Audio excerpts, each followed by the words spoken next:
Good morning बच्चों। तो बच्चों आज हम पढ़ेंगे ब्लॉक प्रारंभिक शिक्षा अधिकारी जो बीईओ होता है उसके बारे में पढ़ेंगे। क्या कार्य है इनका, किस प्रकार काम किया जाता है, क्या इनकी भूमिका होती है शैक्षिक क्षेत्र के अंदर, जो जिला शिक्षा अधिकारी, ब्लॉक शिक्षा अधिकारी, इनके बारे में। अब देखिए, राजस्थान राज्य की समस्त पंचायत समिति स्तर पर ब्लॉक प्रारंभिक शिक्षा अधिकारी के नाम से एक पद सर्जित किया गया है। ब्लॉक प्रारंभिक शिक्षा अधिकारी के कार्य जो है वो कुछ कार्य बताए गए हैं, उसके बारे में हम पढ़ेंगे। जो ब्लॉक शिक्षा अधिकारी के कार्य हैं और किस प्रकार किए जाते हैं, क्या इनकी भूमिका होती है, इनके बारे में भी पढ़ेंगे। तो सबसे प्रथम जो कार्य है वो है समन्वय संबंधी कार्य। कौन सा कार्य है? समन्वय संबंधी कार्य। समन्वय संबंधी कार्य। अब समन्वय संबंधी कार्यों में पहला है पंचायती राज संस्थाओं से पूर्ण समन्वय। पहला कौन सा है? पंचायती राज संस्थाओं से पूर्ण समन्वय। और दूसरा है प्रारंभिक शिक्षा की समस्त ब्लॉक स्तरीय परियोजनाओं के समन्वय का कार्य। कौन सा है दूसरा? प्रारंभिक शिक्षा की समस्त ब्लॉक स्तरीय परियोजनाओं के समन्वय का कार्य है। तो ये समन्वय संबंधी कार्य के अंतर्गत आता है। पहला तो बताया आपको कि पंचायती राज संस्थाओं से पूर्ण समन्वय, पंचायती राज जो संस्था है उनमें समन्वय स्थापित करने किया जाता है। दूसरा है जो प्रारंभिक की समस्त ब्लॉक स्तरीय परियोजनाएं हैं, किस प्रकार चलानी है, कैसे करनी है, किस प्रकार चल रही है, उसमें इन अधिकारी का बहुत ही मुख्यपूर्ण भूमिका होती है। तो तीसरा कार्य देखिए, तीसरा है ब्लॉक स्तरीय प्रारंभिक शिक्षा एवं साक्षरता समिति के सदस्य सचिव का कार्य एवं समय समय पर अध्यक्ष अनुमति से बैठकों का आयोजन करना। अब देखिए, जो ये जिला ब्लॉक शिक्षा जो अधिकारी है, ये इनसे संबंधित जो ये कार्य किए जा रहे हैं, तो इन कार्यों के अंदर यानी ब्लॉक को स्तरीय जो प्रारंभिक शिक्षा साक्षरता समिति, इनके समय समय पर जो भी बैठकें आयोजित होती है, किस प्रकार कार्य करना है, बैठकों का आयोजन किस प्रकार किया जाए, ये अनुमति इनके द्वारा दी जाती है। यानी समन्वय स्थापित करने के लिए इस अधिकारी की भूमिका बहुत ही महत्वपूर्ण होती है। उसके बाद देखिए चौथा कार्य, पंचायत समिति क्षेत्र में शिक्षा के केंद्र में कार्यरत गैर सरकारी संस्थाओं से समन्वय। यानी पंचायत समिति क्षेत्र में शिक्षा के केंद्र में कार्यरत गैर सरकारी संस्थाओं से समन्वय। तो अब देखिए, शिक्षा पंचायत समिति क्षेत्र के जो शिक्षा के प्राइमरी, प्राथमिक तो ग्राम पंचायत स्तर पर विद्यालय हैं, गांव में विद्यालय हैं, इसके अलावा जो गैर सरकारी संस्थाएं जो प्राइवेट विद्यालय हैं, इनमें भी समन्वय का काम एक करता है। कड़ी का काम इनके द्वारा, ब्लॉक अधिकारी के द्वारा, ब्लॉक जिलाधिकारी के द्वारा किया जाता है, ताकि कार्य में समन्वय बना रहे और शिक्षा के क्षेत्र के अंदर किसी प्रकार की अव्यवस्था ना हो, नए नए नवाचार किस प्रकार लागू करने हैं। तो ये आप कह सकते हो कि प्राथमिक, उच्च प्राथमिक जो शिक्षा के जो विद्यालय हैं, चाहे वो सरकारी है चाहे वो निजी क्षेत्र के हैं, इनमें इनकी भूमिका बहुत ही महत्वपूर्ण होती है। अब इसमें आता है इनका दूसरा कार्य, संस्थापन संबंधी कार्य। अब देखिए, ये भी बहुत अच्छे कार्य है। यानी अध्यापकों की नियुक्ति, उनका स्थानांतरण, यानी किस प्रकार उनका ट्रांसफर जो है वो करना है। ब्लॉक स्तर पर अनुशासनात्मक कार्रवाई, जो अध्यापक सही ढंग से काम नहीं कर पा रहा या काम में कोताही बरत रहा है, विद्यालय समय पे नहीं आना, इसके अलावा विद्यालय अध्यापकों की नियुक्ति किस क्षेत्र में करनी है, किस जगह करनी है, ब्लॉक स्तर पर, उस ब्लॉक के अंतर्गत ये अधिकार भी इनको दिया गया है। उसके बाद है अध्यापकों के अवकाश प्रक्रमों में कार्यालय अध्यक्ष की जो पूर्ण शक्ति तथा उपार्जित अवकाश, चिकित्सा अवकाश, अर्धवेतन अवकाश 120 दिन की सीमा तक स्वीकृत करना। यानी अवकाश से संबंधित काम भी इनके द्वारा किया जाता है कि कम से कम 120 दिन तक की ये अवकाश क्या है, अनुमति दे सकते हैं अवकाश के लिए। यानी जो अध्यापक अवकाश लेते हैं ना कार्यालय के लिए, कार्यालय की पूर्ण शक्तियां या चिकित्सा के लिए, या अन्य कोई अपने परिवार से किसी समस्या जो हो गई है, कोई घर के अंदर ऐसी समस्या, इन सभी समस्याओं के आधार पर इनको ब्लॉक स्तरीय जो अधिकारी हैं इनको ये अधिकार दिया गया है कि वो 120 दिन तक क्या है अर्धवेतन अवकाश या अन्य अवकाश दे सकते हैं। उसके बाद तीसरा पॉइंट देखिए, वार्षिक कार्य मूल्यांकन प्रतिवेदन। अब देखिए जो वार्षिक कार्य मूल्यांकन है वो प्रतिवेदन अधिकारी के रूप में शिक्षा प्रसार अधिकारी विभिन्न परियोजनाओं से जुड़े समस्त अधिकारी व कर्मचारी, कार्यालय में कार्यरत समस्त अधिकारी व कर्मचारी, समीकक्ष अधिकारी के रूप में समस्त अध्यापक, यानी वार्षिक मूल्यांकन का प्रतिवेदन तैयार किया जाता है कि कहाँ कहाँ किस प्रकार काम किया गया, शिक्षा से संबंधित है, इससे संबंधित जो अधिकारी हैं, कर्मचारी हैं या कार्यालय हैं, वो समय समय पर या समस्त अध्यापक समय समय पर अपना वार्षिक मूल्यांकन के माध्यम से प्रतिवेदन देते हैं। उसके बाद देखिए, ब्लॉक शिक्षा अधिकारी कार्यालय समस्त एबीई यानी अतिरिक्त ब्लॉक प्राथमिक शिक्षा अधिकारी, प्रधानाध्यापक उच्च प्राथमिक विद्यालय, अध्यापक, चतुर्थ श्रेणी कर्मचारी की सेवा पुस्तिका का रखरखाव, वार्षिक वेतन, वर्दी, वेतन स्थितिकरण आदि कार्यों के इनकी भूमिका बहुत ही महत्वपूर्ण होती है। तो ब्लॉक शिक्षा अधिकारी कार्य यानी समस्त कार्य में इनकी भूमिका क्या होती है, बहुत ही महत्वपूर्ण होती है। तो इस प्रकार के कार्य इनके द्वारा किए जाते हैं। आगे आता है देखो बच्चों, लेखा संबंधी कार्य यानी कार्यालय अध्यक्ष आहरण वितरण के पूर्ण अधिकार दिए गए हैं।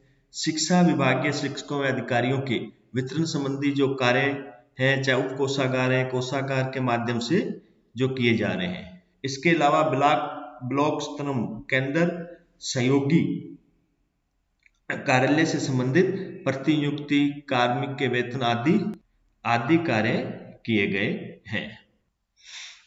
अब देखिए शैक्षिक कार्य, ब्लॉक स्तरीय समन्वित शिक्षा योजना का निर्माण कर उसका क्रियान्वयन सुनिश्चित किया जाता है।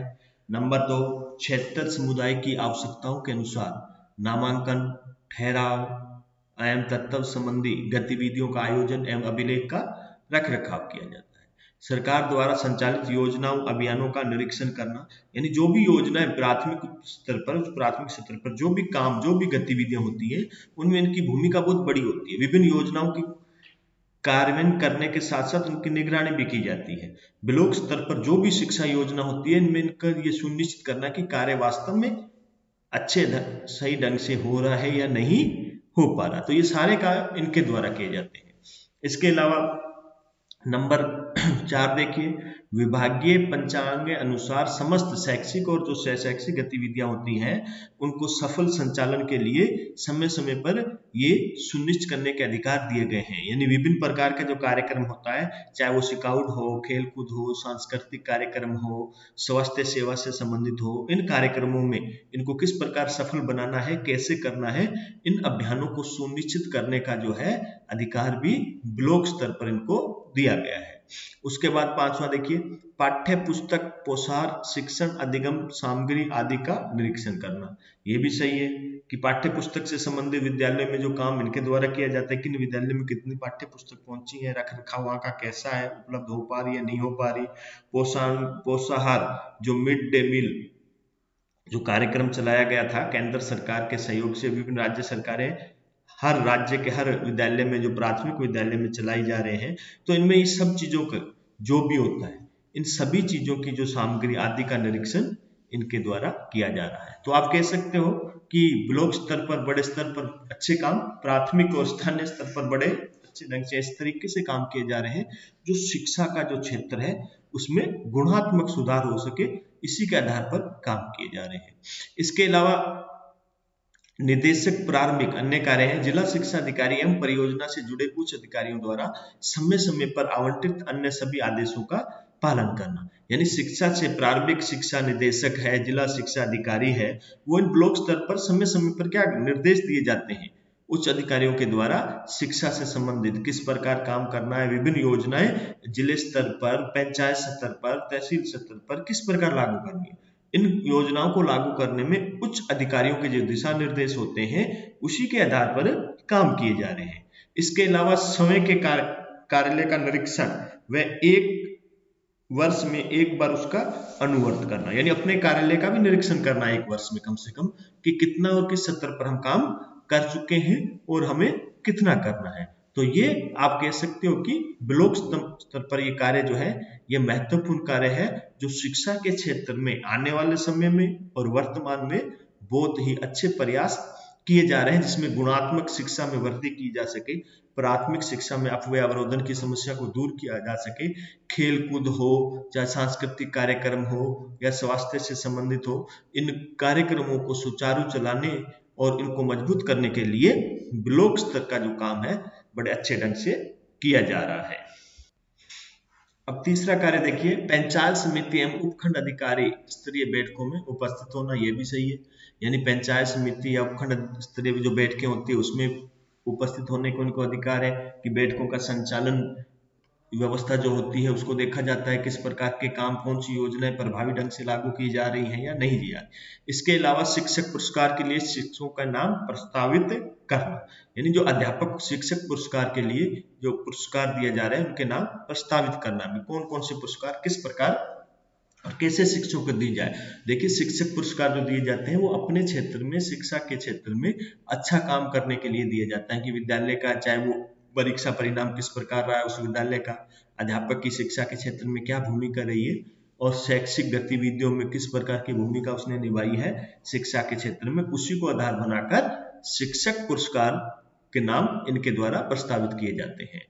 और अंतिम पॉइंट देखिए, पांचवा, कि अतिरिक्त ब्लॉक प्रारंभिक शिक्षा अधिकारी व परियोजनाओं से जुड़े जो कार्मिकों के यात्रा, कार्मिक अनुमोदित करना और निरीक्षण प्रतिवेदों की समीक्षा करना। अतिरिक्त जो ब्लॉक प्रारंभिक शिक्षा अधिकारी विभिन्न प्रकार की परियोजनाओं से जितने भी कार्मिकों की यात्रा, कार्य, भत्ते, सब चीज होते हैं उनको अनुमोदित करना और समय समय पर निरीक्षण करके प्रतिवेदनों की समीक्षा की जाती है कि वास्तव में काम हो रहे हैं या नहीं हो रहे हैं तो कितने स्तर पे हो रहे हैं, किस प्रकार हो रहे हैं, इन सभी कार्यों के लिए ये प्रयास किए जा रहे हैं।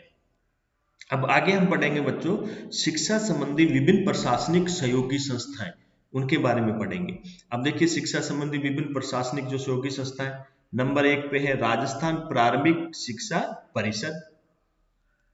नंबर 2 पे देखिए राजस्थान माध्यमिक शिक्षा परिषद की भूमिका एवं विद्यालय के साथ संबंध। अब देखिए, हम पहले पढ़ेंगे राजस्थान प्रारंभिक शिक्षा परिषद। राज्य में प्रारंभिक शिक्षा के सार्वजनिकरण एवं सभी को गुणवत्तापूर्ण शिक्षा उपलब्ध कराने की दृष्टि से राजस्थान प्रारंभिक शिक्षा परिषद का गठन किया गया, जिसका कार्यालय जयपुर में है। इसके द्वारा ही राज्य में संचालित SSA यानी सर्व शिक्षा अभियान कार्यक्रम संचालित किया जा रहा है। सर्व शिक्षा अभियान यह कार्यक्रम एक बच्चों फ्लैगशिप कार्यक्रम है, यानी भारत सरकार द्वारा शिक्षा के अधिकार अधिनियम को लागू करने के लिए सर्व शिक्षा अभियान को नोडल एजेंसी बनाया गया है। 2001-2 में केंद्र सरकार एवं राज्य सरकार की भागीदारी से कार्यक्रम प्रारंभ किया गया। सर्व शिक्षा अभियान के बजट में केंद्र तथा राज्य का अंश, दोनों का अंश है, वित्तीय अंश है। सर्व शिक्षा अभियान का जो मुख्य उद्देश्य है वह 6 से 14 आयु वर्ग के समस्त बालकों का विद्यालय में नामांकन कराना, 100% ठहराव सुनिश्चित करना, सामाजिक वर्ग भेद व लिंग भेद को समाप्त करना तथा बालकों को गुणवत्तापूर्ण शिक्षा उपलब्ध करवाना है। तो बच्चों देखिए, बहुत ही इंपॉर्टेंट ये पॉइंट है और कई बार ये क्वेश्चन बच्चे पूछ भी लिया जाता है एग्जाम में कि सर्व शिक्षा अभियान है, उस पर आपको टिप्पणी लिखनी है, या राजस्थान प्रारंभिक शिक्षा परिषद के माध्यम से विभिन्न जो कार्यक्रम संचालित किए जा रहे हैं इसमें सर्व शिक्षा अभियान यानी SSA की क्या भूमिका है।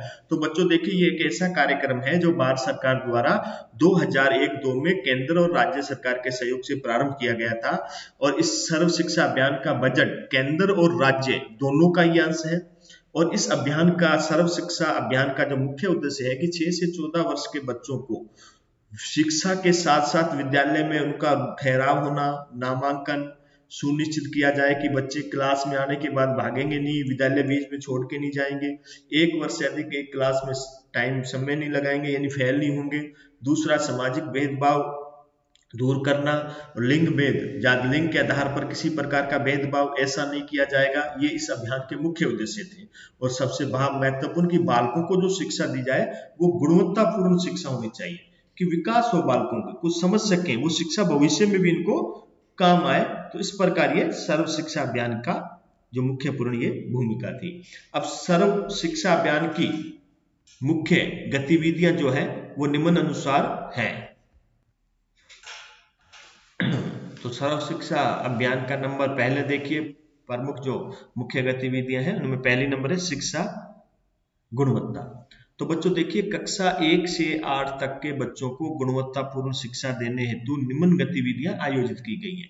नंबर 1 है सतत एवं व्यापक मूल्यांकन, यानी प्राथमिक स्तर पर गुणवत्तापूर्ण नवाचार और गतिविधि पूर्ण शिक्षा करवाया जा रहा है। नंबर 2 कार्य पुस्तिकाएं, कक्षा 1 से 8 तक के समस्त राजकीय विद्यालयों में बालक बालिकाओं के बालक बालिकाओं के कार्य पुस्तिकाएं निःशुल्क वितरण की जाएगी। ये भी शिक्षा में गुणवत्ता यानी सर्व शिक्षा अभियान का मुख्य लक्ष्य है।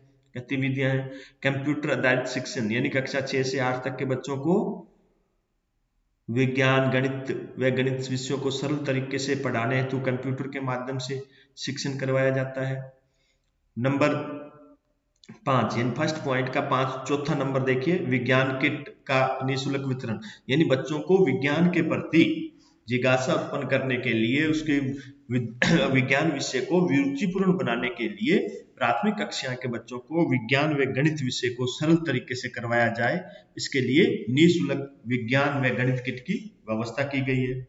उसके बाद बच्चों देखिए क्वालिटी इंश्योरेंस प्रोग्राम, यानी बच्चों के अधिगम, उनके सीखने का जो सीखने का स्तर है उसकी परीक्षण के लिए नियमित परीक्षाओं के अतिरिक्त विषय परीक्षा का भी आयोजन किया जाता है। यानी शिक्षा स्तर पर नियमित परीक्षाएं हो, लेकिन सब्जेक्ट अलग अलग विषय का भी परीक्षण किया जाए कि बच्चे किस स्तर पर सीख रहे हैं, किस प्रकार और कितना वो सीख पाए हैं, उसके बारे में भी अध्ययन करवाया जाता है। तो बच्चों ये पहला पॉइंट जो हमारा ये है, इसके अंदर सर्व शिक्षा अभियान की जो मुख्य गतिविधियां हैं उसके अंतर्गत पहला पॉइंट हमने पढ़ा शिक्षा की गुणवत्ता। और अब दूसरा पॉइंट हम पढ़ेंगे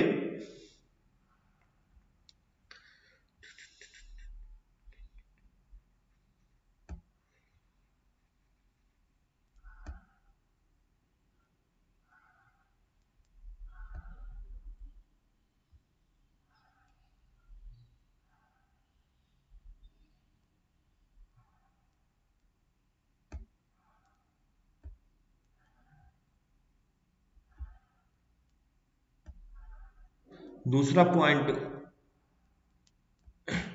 जो बच्चों है वो है हमारा दूसरा है हमारा शिक्षक परक शिक्षण, यानी बालक बालिकाओं को नवीनतम शिक्षण पद्धतियों से अध्ययन कराने, उनके अधिगम स्तर में वृद्धि करने हेतु पाठ्यक्रम को सरल तरीके से पढ़ाने के लिए विद्यालयों में कार्यरत समस्त शिक्षकों को प्रत्येक वर्ष प्रशिक्षण लेना आवश्यक है।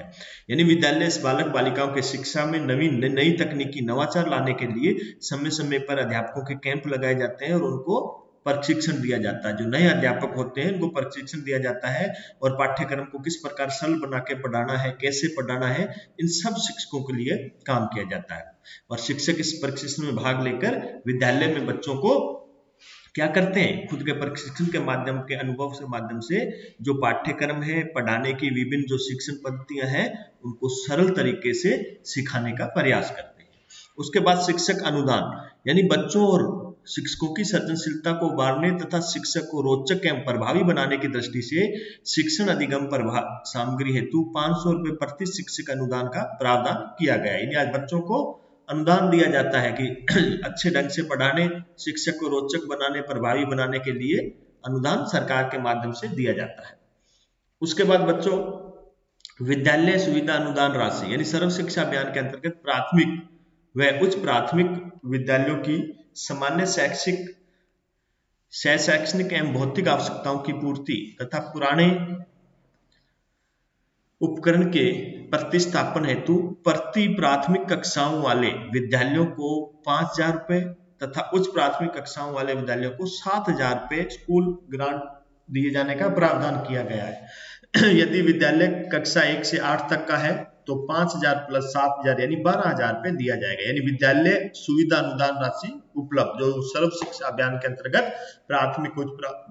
प्राथमिक विद्यालयों को उपलब्ध करवाई जाती है शैक्षिक गतिविधियों और भौतिक आवश्यकताओं की पूर्ति के लिए।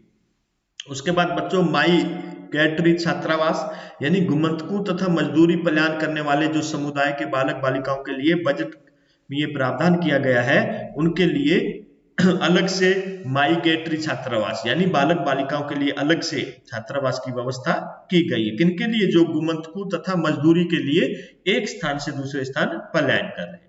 उसके बाद है ब्रिज कोर्स। तो शिक्षा के अधिकार के अंतर्गत 6 से 14 आयु वर्ष के सभी बालक बालिकाओं को निःशुल्क एवं अनिवार्य शिक्षा दी जानी है, हम जानते हैं। लेकिन जिन विद्यालयों में 40 या इससे अधिक शिक्षा से वंचित स्थानीय बालक बालिकाएं प्रवेश लेते हैं, तो उनके लिए गैर आवासीय ब्रिज कोर्स संचालित किया जा रहा है, जिसके संचालन के लिए 3000 रुपये प्रति वर्ष प्रति बालक बजट का प्रावधान है। अगला पॉइंट हमारा 7वां, निर्माण कार्य यानी सर्व शिक्षा अभियान द्वारा विद्यालय में भवन, अतिरिक्त कक्षा, प्रधानाध्यापक कक्ष, शौचालय, पेयजल की सुविधा, विद्युत कनेक्शन, रैंप आदि के निर्माण हेतु जो प्रावधान किया गया है, इसके लिए विद्यालय प्रबंध समिति के माध्यम से जो काम करवाया जाता है। अगला पॉइंट हमारा है कंप्यूटर एडेड लर्निंग प्रोग्राम यानी कल्प कार्यक्रम के अंतर्गत प्रत्येक जिले हेतु 50 लाख रुपए का बजट का प्रावधान है, जिसमें उच्च प्राथमिक विद्यालयों में मॉडल स्कूल हो, बालिकाओं का नामांकन अधिक हो, विद्यालय व्यवस्था उपलब्धता के आधार पर चयनित विद्यालयों में 2 या 3 कंप्यूटर की सुविधा उपलब्ध करवाई जाएगी और इन कंप्यूटर के माध्यम से कक्षा 6 से 8 तक के बालक बालिकाओं को शिक्षण कार्य करवाया जाता है। यानी ये कंप्यूटर एडेड लर्निंग प्रोग्राम के माध्यम से, ये सरकार के माध्यम से ये योजना प्रारंभ है, जिसका ये संचालन सर्व शिक्षा अभियान के माध्यम से बड़े अच्छे ढंग से किया जा रहा है। अगला पॉइंट है शोध कार्य। तो जिला स्तरीय शोध अध्ययन प्रत्येक जिले में केवल एक जिला स्तरीय शोध डाइट के माध्यम संचालित किया जा रहा है, प्रतापगढ़ जिले को छोड़कर, और क्रियात्मक शोध के अंदर विद्यालय स्तर पर प्रत्येक जिले में 3 विद्यालय स्तरीय क्रियात्मक शोध शिक्षकों द्वारा संचालित किए जा रहे हैं।